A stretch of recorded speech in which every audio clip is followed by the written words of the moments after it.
Good evening, everybody. Welcome to another Map for Life chat show. So great to have everybody with us. And I know we're in for an exciting evening. We've got a great international panel. And I'm sort of feeling I'm the only guy sitting here in Joburg all by myself with all of these foreigners. Tonight, we're very privileged that we've got Glen McQuirk, the founder of Map for Life, talking to us tonight. And I know that he's going to inspire us. And tonight he's talking about what next.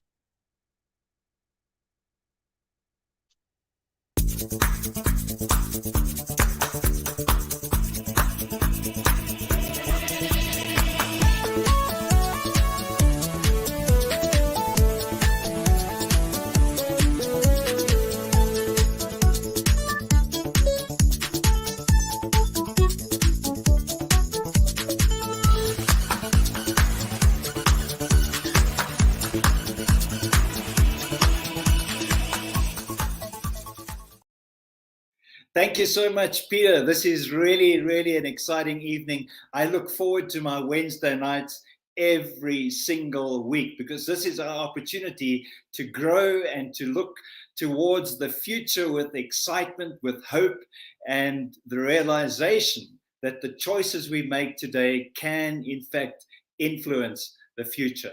And tonight, my talk is titled, What Next? I'm sure you can understand and appreciate that we've been through a period of time where people have kind of got complacent. They're sitting back in their armchair and they're busy criticizing the world, relaxing back there and really doing nothing. I want to challenge you today, or rather invite you to move from the armchair into a life of adventure. Let's begin to step outside. You know, we have 72 hours every single week besides our work time and our sleep time. 72 hours that we can invest in our future, that we can put into a life of adventure. But most people are sitting in the armchair watching other people's adventure on television. So I want to invite you this evening. Let's decide that we're going to shift from the armchair and become an adventurer. Another thing that people have been doing over the last few years is blaming others. I think of that story that I heard recently of people walking down the street and there's a deep hole in the sidewalk and they fall in and they keep falling in and year out. And they always blame somebody else for their situation in life. Well, it's time for us to shift from blaming others and to begin to believe in ourselves, to believe in our dream, to believe what we have to offer the world.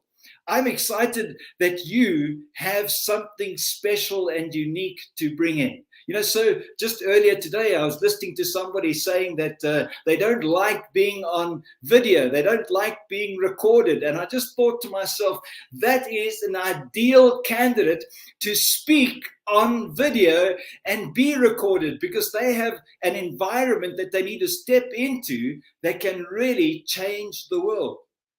Maybe during these past couple of years, you felt that you have been a casualty and you continue to feel like a casualty and you're lying there and not doing anything. I think it's time to shift from being a casualty to being a contributor, to being a person that's going to invest and to create an exciting future for those generations that follow to be part of.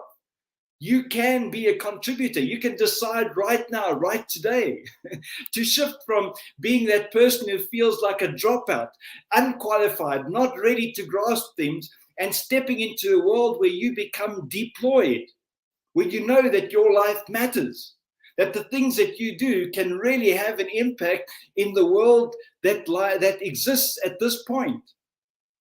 So many people find themselves in a place where they're scared to step out. I invite you to shift from that feeling of unworthiness and to step into your deployment. Oh, I love this one. Have you ever heard somebody with an excuse? We've been running the show for almost for 53 weeks. Tonight is the 53rd show. And I think I have more than 53 excuses that people have been able to use for not being able to tune in to the live session. I don't know for how much longer people are going to use excuses in their life instead of becoming engaged in their dream.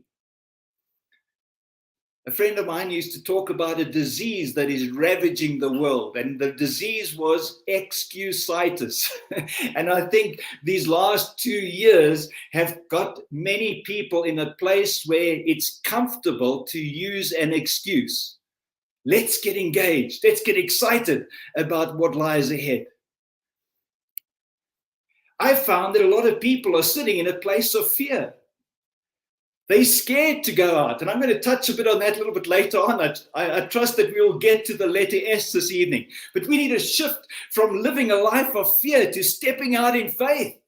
You see, fear causes us to be paralyzed. It causes us to procrastinate. It causes us to sit back and watch things happen instead of making things happen.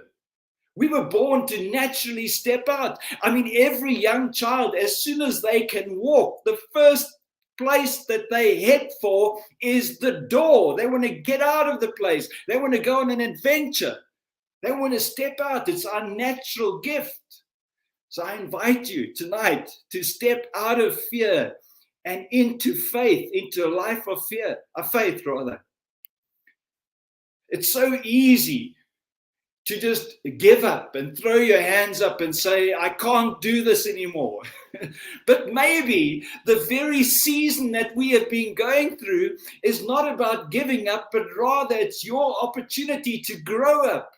It's been an opportunity for you to gain strength from the adversity that you have faced. I love people who ask the question, how? I think it's necessary for us to know how to do things. But you know what I've found is that when you ask the question, how, the seed of doubt is instantly cast or sown. And when that seed of doubt begins to germinate, it cancels out faith. It puts you in a place of hopelessness. But tonight, I want to invite you to step out and be hopeful, because the future is brighter than what you and I can imagine. It's waiting for people like you and I to step out in hope, to cast a vision that others get excited about. Let's forget about the how. Let's focus on the hope. Maybe you feel insignificant. Maybe you feel like you're just one person. How can one person make a difference in a world of 8 billion? I don't know. Maybe you feel like you've got a low self-image. Perhaps you feel like you can't even cope with your own life, let alone that of your families. How could you possibly be expected to influence a world out there? But you see, you and I are born to deal and handle with the impossible. We are born to bring the invisible into the visible. We have been created with the ability to transform space and time, and to bring things that never existed before into existence. The impossible is our playfield. Let's begin to dream the impossible. I've included something for all those people in Africa. And you know what happens in Africa? I don't know whether this happens. Well, apparently it happens in Los Angeles as well, because Elon Musk has talked about the traffic jam. What a wonderful place to spend your life. And you know, it's amazing. I was talking to somebody yesterday. They spend about 2.5 hours in their commute to work and 2.5 hours in the commute back home again. I don't know when they fit in their sleep time. But the jam becomes a wonderful excuse to use. What about moving from being in a traffic jam to be that jam that brings joy to people? You know, like that nice apricot jam that my mother makes, and you spread it on your piece of toast in the morning and you just enjoy that, or your marmalade. You know, it makes you feel good about the day ahead. Tonight for Eddie, you know, you can maybe relate to the idea of being knocked out. I've certainly experienced that in my life. And you know, when you get knocked out, the one question that you want to ask the answer to is, where am I? And I think a lot of people are finding themselves in that place where they're wondering where they are. It's time to get direction. It's time for us to begin to step out there and in a sense, be winning and achieving those things that we were set out to achieve. We should move certainly from lost or feeling lost in a world of lack, feeling like we're on our own, to a place where we are laser focused, where our vision is absolutely clear, that it is it's indisputable. People know where you're going. No one should ask you again and again and again, what's your vision? When they see you, your vision should be synonymous with the sight of you crossing the street. People should know that person is a person on a mission, and they should know where you're headed. We should shift from being masked up, covering the very thing that we use to communicate the powerful message that we have been given. I believe that every single human being has a message to deliver. You have a message to deliver. Let's remove that mask that has been placed over our face and begin to communicate our message. Let's remove the mask that we are hiding behind, the fake mask, you know, that one that you put up that people think you are something else. Let's remove those masks. Let's begin to reveal the message. Sometimes the mistakes you've made in your life become your message. Let's stop developing the negative. There's plenty negative going around in the world. Let's not help the negative to develop, but rather let's begin to take note. In fact, let's do things that are noteworthy. Let's do things that other people take notes about. This is the world that you and I should be creating for the future. We should move from being an outcast to being somebody who's an overcomer, feeling like you're one of a kind in a different world. You know, the great thing about going into a foreign country is that you have an accent. You might think everyone else has an accent, but they look at you and they see you have an accent. And the reason you have an accent is because you stand out. And you and I were born to stand out. I think Abraham was given a very clear instruction. Leave your father's house, leave your people, leave your nation, and go to a place where you have an accent. Go to a place where you can stand out and be who you were born to be. We should move from having that pitiful self-image to being absolutely purposeful. If there's anything that the last 2 years have taught me, it is the value of purpose, the value of having intent, the value of getting up in the morning and knowing why you exist. And tonight, you certainly exist for a very powerful reason, a world-changing one. We should stop focusing on the quantity. You know, a lot of people are focused on how much seed did you collect? And we collect the seed and you eat the seed. It should be more focus on what seed have you sown. People are collecting seed by the bucket load, but they're eating it, they're squandering it. Let's take the one seed and sow it in the ground so that it can produce again and again and again. A lot of people, I think, today have resigned to the fact that life is going to be hard, it's going to be tough, and I'm going to be a loser for the rest of my life. I want you to change that approach tonight.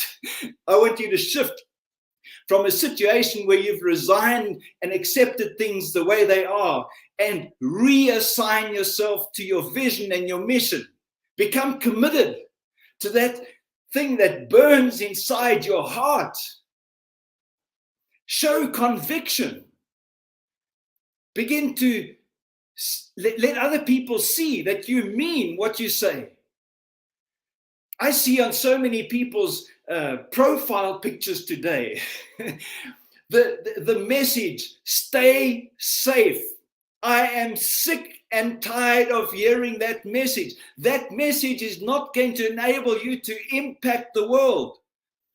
The only security that you have is to be crystal clear on your vision. That is the one thing that's going to be unchanged in the future.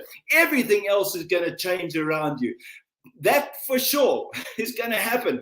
We cannot foresee what's going to happen in the world around us, but the one thing that can be absolutely clear and secure in your life is your vision. That vision which you fix your eye on will come to pass. Don't be tormented by all the ills that are happening, but be tenacious. Hang on. I see people that are falling apart, unraveling in a sense under the pressure. But it's the pressure that turns the coal into diamonds. It's the pressure that develops character. And when you begin to accept that, one day you're going to be a person that is unrivaled, valueless to victorious. A friend once told me that your greatest struggle will become your greatest victory. So if you're going through a struggle right now, man, get excited because something big is about to happen. He then went on to say that if you're not going through a struggle right now, get down on your knees and pray to God and ask him why he doesn't love you anymore. Because it's through the struggles that your character develops and grows. I think people are waiting for someone else to write their story. Maybe like Heather said recently, it's time to wake up and write your own story. In fact, your story is unfolding right now. Is it a novel worth reading? Let's make it interesting. Let's make it exciting. Let's make that end something that people long to get to. They want to read that final chapter. And only when they get to the final chapter to discover that, in fact, it's not the final chapter, but it's the beginning of a greater volume of books to come. Let your life be like that. They say an ex is a has-been. I remember a friend saying, there's lots of experts in the world. An ex is a has-been and a spurt is a drip under pressure. Let's not be an ex, but let's rather be extraordinary.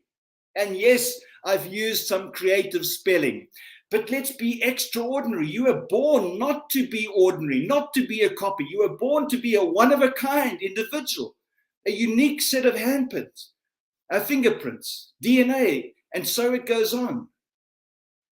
I've shared these things with you tonight, but there's a lot of people in this world that need to know it's the time to be a coward is over. The time to blame other people, to sit back and not do anything, to watch like so many political people do today. They watch the war waging on, but they continue to do things that encourage it. Let's stop being cowardice in our approach, but let's say yes to the call on our life. My parents used to call me, and whenever they would call me while I was on the farm, I could be down by the dam, I could be far away, I would hear them call. And when they called me, there was always a reason. There was always a purpose for the call. And it was to send me to do something. And so I want to say to you this evening that maybe you have been called. And if you've been called to do something in such a time as this, you have also been sent. And if you've been sent, it's time to rise up, say yes to your sending, and begin to do that which you were called and sent to do. And lastly, let your life not be a zero, but let's shift to being, I used the word Zoro. If anybody remembers the TV program, the guy who was there, who served the people, let's live a life of service. Let's stand up for those who cannot stand up for themselves. Let's engage in meaningful activities, because when we do, you will be able to have a good night's sleep that no bed can give you. I think that it's time that you and I take our next.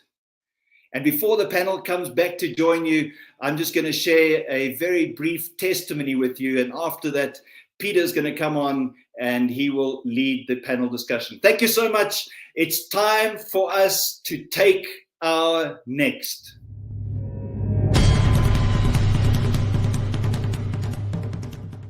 Hi, my name is Iram Kalonji, and I'm from the DRC. I basically encountered Map for Life about 3-4 years ago here in Kinshasa during a 3-day workshop where we met with Glen, his team, and a bunch of other participants.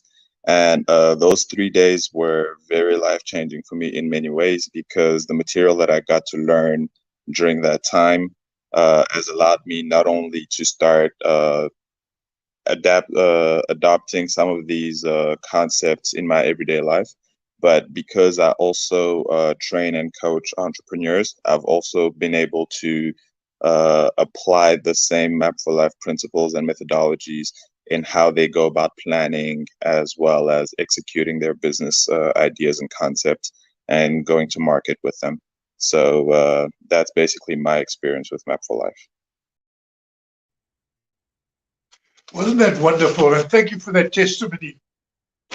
I have to say that Map for Life changed my life. And I've been involved with Map for Life for over 22 years now.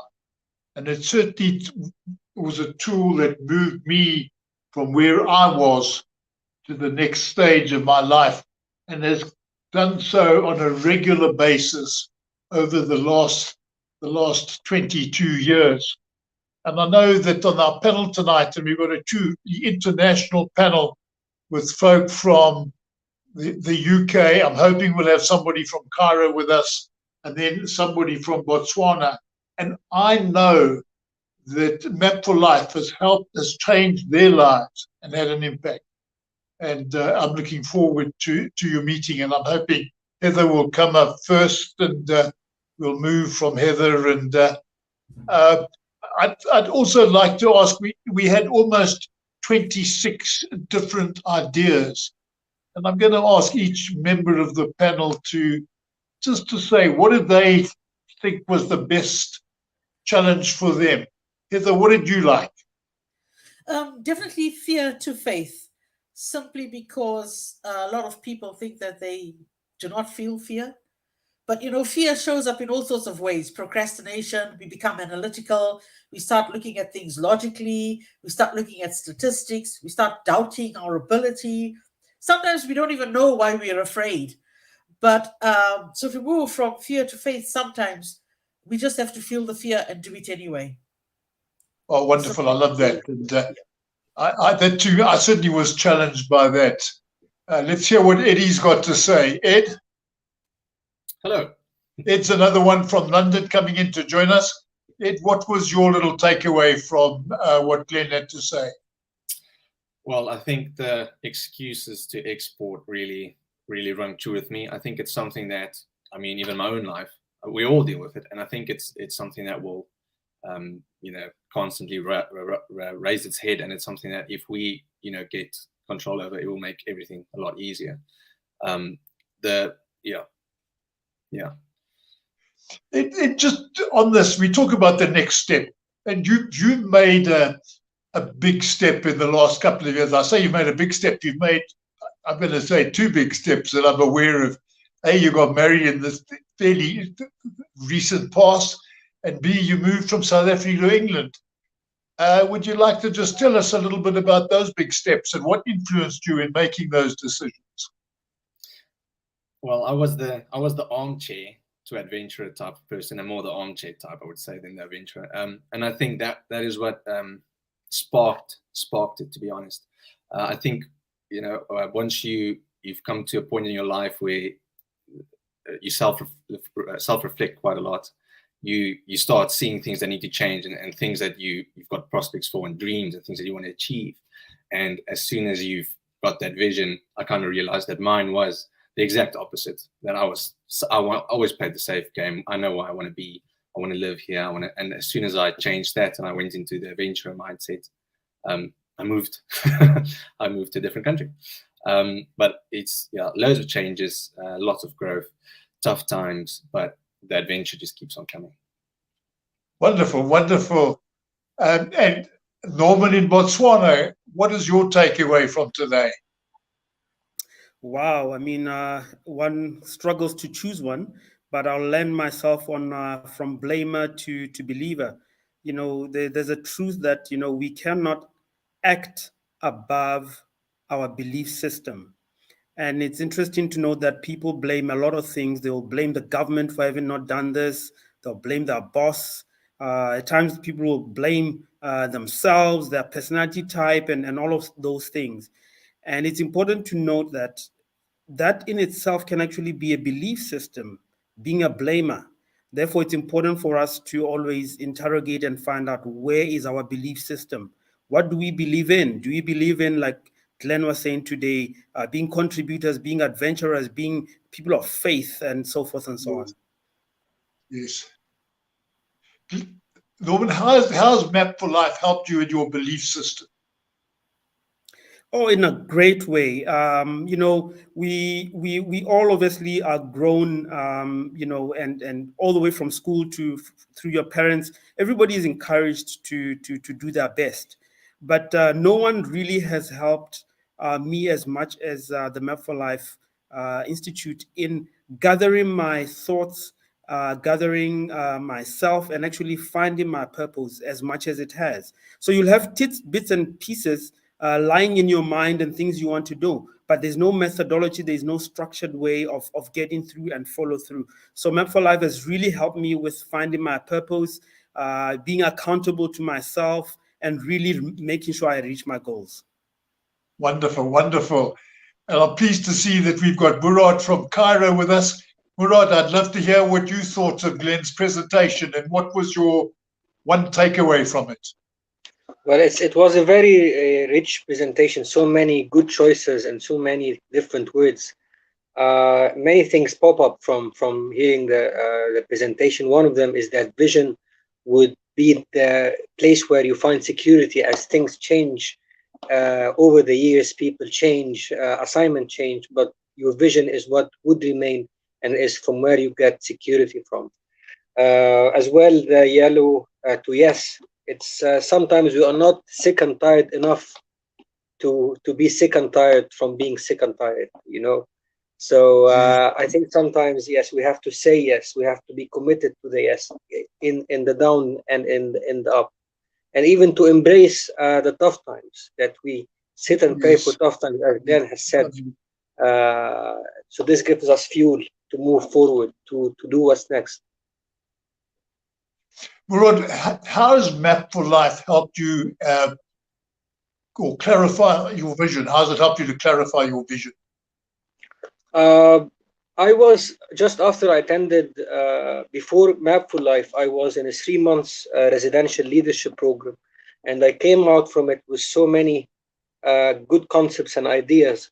But only Map for Life was the tool that helped me to skim through these ideas and make them laser sharp priorities, to see how I can, from all of this information and knowledge that I've gained, how to put them into action and how to see results happening. And that's what I needed: the clarity, the focus, the personal planning side, the balanced life. All of that was available in Map for Life, and it made me quite focused with a laser sharp vision of what to bring about to life. Wonderful, wonderful. We're talking about that and your vision and looking at all of those things. What is your next step? That's really hard. I'm currently at crossroads. So my main thing that I really want to see happening is that I want to help entrepreneurs, young leaders, into making their own businesses, into finding their own place in the world. So it's pretty much aligned with Map for Life, but also with more of a business coaching angle. And what age group are you working with? In the age bracket of 30 to 40. 30 to 40. And, Yeah. and helping them in the entrepreneurial careers pathway. That's correct, yes. And you believe that Map for Life is the right tool to use? Map for Life is definitely, on the personal leadership, is the right one to use. Fantastic. I'm totally agreeing with you because I certainly believe it's the be all and for that life of an entrepreneurship and creating one's own path. Too often, folk are inclined to settle down into the safety thing of I've got to get a job, and we need to break away from that in this age today. We need to break out of that and to create our own uniqueness, and that's the importance of this. Heather, what is your next step? Well, I think it's important to step in faith, really, to believe and know that it will be better. Not just okay, it's going to be better than okay. The thing is, all that list that Glen gave, for me, they all come from fear. Even the Armchair to Adventure, it's that complacency with being comfortable because we're afraid to dare ourselves to do something different. And I'd like to empower people just to dig deep and know that they can go that extra mile. They can go further. They can realize their dreams.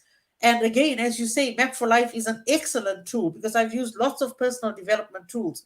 But this one for me is great because it gives you everything in one book, one blueprint, one place that you can carry everything around with you. So just to help people see themselves realizing their dreams. You've made some big changes in your life. As I was talking to Eddie and I spoke about the big changes. And you moved from Africa to the UK. Would you like to just talk a little bit about that and how Map for Life has influenced you in that sort of change?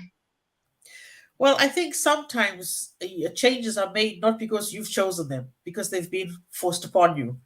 And making the change was difficult because you go from being at a certain level in your career to suddenly being in another country and having to start afresh, which is why I was been searching for something that's going to help me get ahead, plan better. And when I came across Map for Life, several times, and actually using Map for Life, I realized that I would like other people to use this tool earlier so that they can find themselves and start planning better.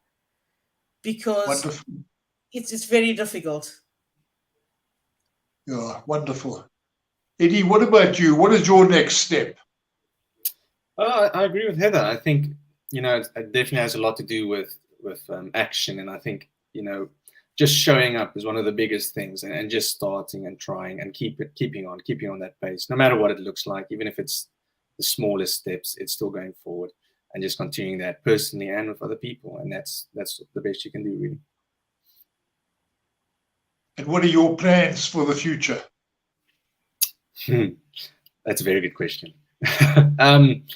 Who knows? Possibilities are endless.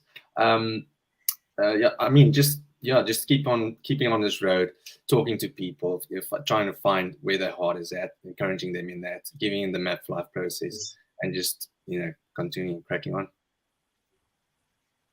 You spoke to Heather when we were talking before we came on air, and you spoke about how you're living close to the centre of London and that you'd love to move out of town and commute. Would you like to enlarge on your dream there? Well, where there's always people always be around. So I don't think you are, inhibited by where you live. And I certainly think that I'm more of a country person, countryside, than I am in the dead center of London. But yeah. I have to tell the listeners that I'm rather envious because it stays very close to what's the big centre where you at? I've had a brain freeze.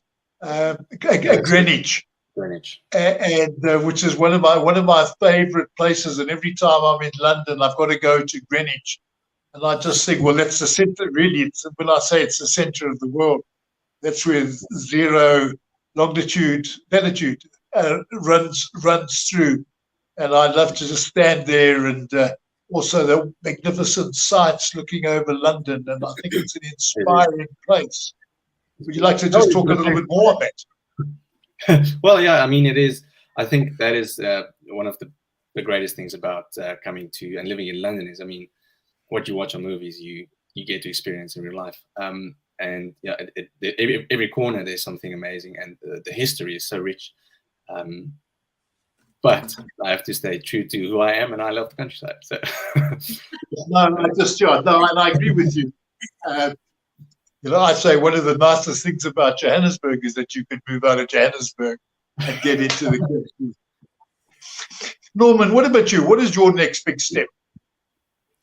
My next big step is, picking from the list that Glen gave. I mean, moving from must to message.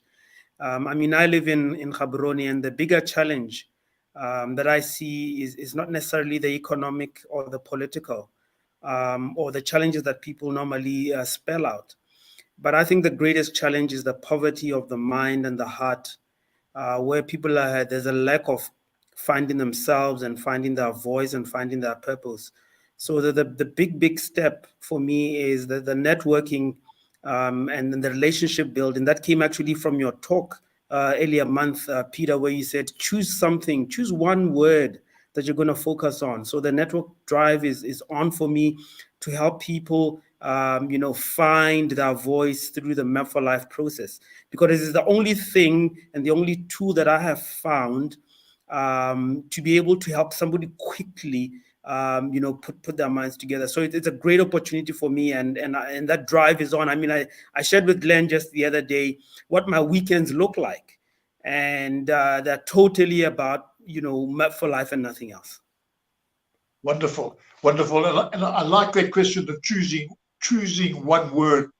Now, I'd like to just come back. One word that hasn't been mentioned from the panel is this question of purpose. And I think that's one thing that I say about Map for Life. It's that focus on purpose. Murad, what do you say about purpose? So purpose would actually making your life count. That day after day after day, you stop and think how that each day would count, and that each day would contribute to the one before. And this is when you start really living a life with a purpose, to follow, to pursue meaning in life.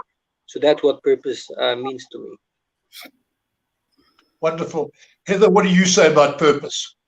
I like to break purpose down into smaller things. I know we've all got a purpose that we are put on earth for, but I like to look at every single task when I wake up today and say to myself, why am I doing this? What do I hope to achieve? And by doing that with every little thing, my day becomes purposeful. And you can develop that into a purposeful week, a purposeful month, a purposeful year, and then your life will start becoming purposeful because it's a compounding effect. I like the way you say that. I say the same thing about intention. And I use intention, and I sort of say, well, I look at intention in the same way that you're looking at purpose. And I almost go as far as to say, when the phone rings and you pick it up and the voice on the other says, hello, it's Fred. You pause for a moment and say, what do I intend getting out of this call? And so I focus on intention, but I like the way you talk about purpose. Would you like to just comment on that? Well, yeah, I mean, sometimes we do things without any intent. Sometimes we do things, we allow other people to control our lives. So Yeah. Fred is calling you. What does Fred really want? Does he just want to bend your ear? Is he looking for a pity party? So when you start looking at the intent, then you actually start being more selective about how you occupy your time. And what does Map for Life do for you? Map for Life starts my day after my Bible. It's Yeah. just my Bible first, and then Map for Life. Those are the two books I go through every single day. It monitors me. It's my accountability partner, because sometimes people don't understand why I'm doing what I'm doing. So when I look at my Map for Life and I look at my habits and I think, oh my gosh, I've only had 2 liters of water and I've got a big sign there saying drink 4 liters a day. It's my accountability partner. It slaps me on my wrist, and you've got to look at it every day. So Map for Life just goes with me all over. Wonderful. I love it. Eddie, what do you say about purpose? About purpose, I'm going to be a bit. I see it more as a bit on a practical side. I'm a tradesman, so for me, purposes are related to, you work with tools a lot, and it's, if anyone's ever worked with a tool, if you don't use it correctly, it breaks. And I think people are a lot the same. Either you burn out, or it's just not sustainable.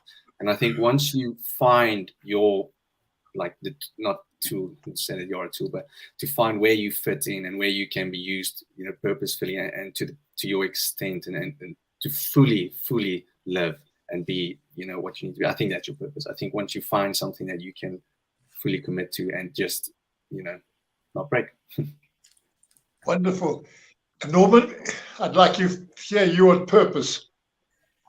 Yeah, I mean, I think it was Miles Monroe, if I'm not wrong, who said the wealthiest place on earth is the cemetery. And borrowing from that statement, all it means is that here are lives that lived never to, be what they were meant to be, meaning by adding the value they needed to add.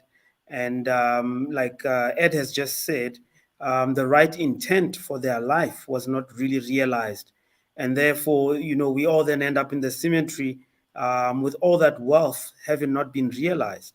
And therefore, purpose is about living in the now every day with the right intent. But it all begins with finding your voice and finding out who you are and why you were born and for what purpose you were born. Oh, so wonderful. Panel, thank you. It's been wonderful talking to you all, and to all of the listeners out there, the big challenges. Have you found your voice? And what are you going to do next? We'd love to hear from you. If you could send your comments through on the chat show and just tell us what you're going to do next. And we just say we look forward to seeing you same time, same place next week. God bless you all.